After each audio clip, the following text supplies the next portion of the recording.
My name is Eleanor Vance. After 35 years teaching elementary school, I finally retired at 67. I dreamed of traveling, resting, enjoying the life I'd sacrificed while raising my son alone after my husband died.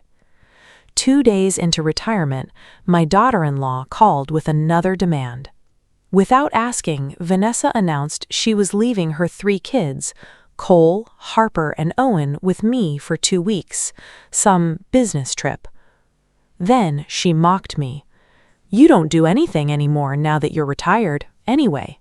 Those words woke something in me. I agreed calmly and quietly decided it was time to teach her a lesson she'd never forget. For years, Vanessa had controlled my son, isolated me from my grandchildren, insulted my sacrifices, treated me like hired help. She told the kids I was poor, boring, unimportant. My son, Ethan, worked endless hours to support the family, while Vanessa spent it on luxury shopping and business trips that never quite added up. Every holiday reminded me how successfully she'd pushed me out of their lives. This time, she'd handed me the perfect opportunity to expose the truth. The children arrived angry, spoiled, disrespectful, demanding junk food and endless screen time. Instead, I gave them rules, chores, family meals, responsibility. At first, they hated me. Slowly, their behavior began to change. As they spent time with me, they discovered everything their mother had told them about me was a lie. My home was full of warmth, kindness, genuine love, something they rarely got at home. One night, Harper quietly admitted her mother constantly left them behind for mysterious trips. Then, without meaning to, the kids let slip a name, Marcus Whitfield, a man who'd been staying at their house whenever Ethan worked late. I started digging. What I found stopped my heart. Vanessa was having an affair. She was secretly draining Ethan's accounts, opening credit cards in his name, planning to divorce him and planning to move away with the children before he ever found out. She believed she could control everyone forever. I started documenting everything I found. I documented every piece of evidence. Financial records, social media posts, messages, screenshots of conversations the kids had accidentally shown me on Vanessa's shared family tablet. I contacted a trusted family lawyer, a child psychologist, and quietly reached out to Child Protective Services just to be safe. Meanwhile, the children kept transforming in front of me. They started apologizing for how they'd acted that first week. They helped in the kitchen, learned old family recipes, sat through dinner without a single screen in sight. Slowly, they began to understand something painful. Their mother had been using them as weapons against both their father and me for years. When Ethan finally came to pick them up early, I sat him down and showed him everything. The truth shattered him. Bank statements he'd never seen, messages between Vanessa and Marcus that left no room for doubt, credit cards opened in his name, quietly bleeding him dry for months. For the first time in years, he understood exactly how deeply he and his own children had been manipulated. He didn't collapse.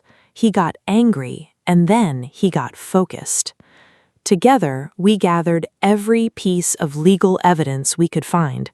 We met with our attorney, Diane Reyes, going over documents late into the night.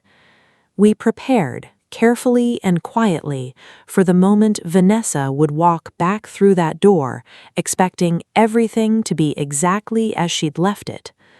2 weeks after she dropped them off, Vanessa strolled back into my house with the same confident, entitled smile she always wore, expecting obedient kids and a helpless, powerless mother-in-law waiting to hand them back without a fight.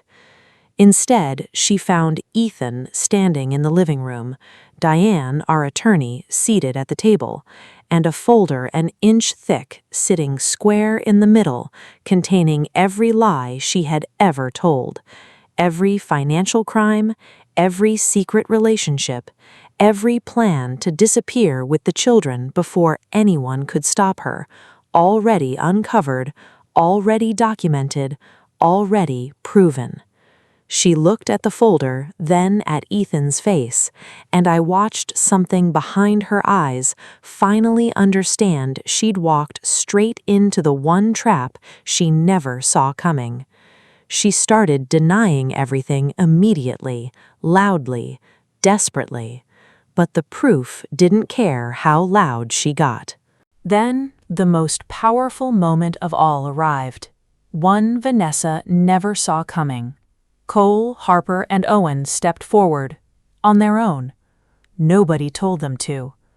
They said they already knew about the affair. They'd known about the lies for longer than she realized.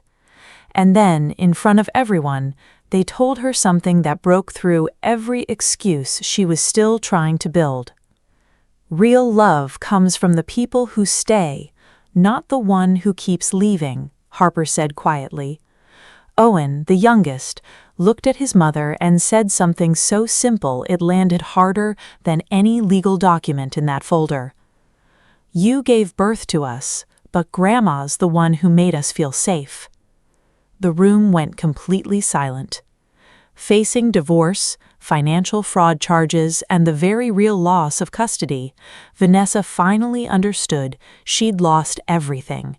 Not because we'd taken it from her, but because she'd spent years quietly giving it away without ever noticing. She signed the papers. She walked out of the house she'd once ruled like a queen, leaving behind the family she'd almost destroyed piece by piece. The kids ran to their father and held on tight. That night, for the first time in years, we sat around one table.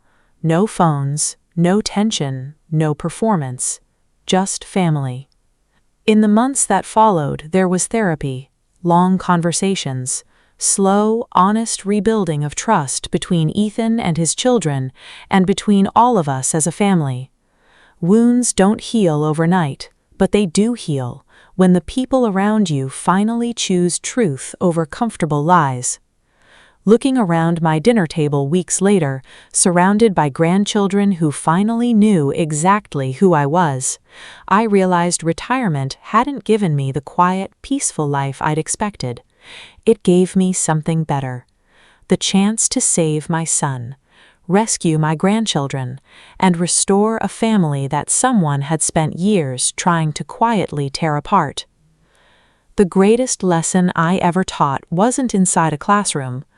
It was proving that truth always outlasts manipulation, that real love is stronger than control,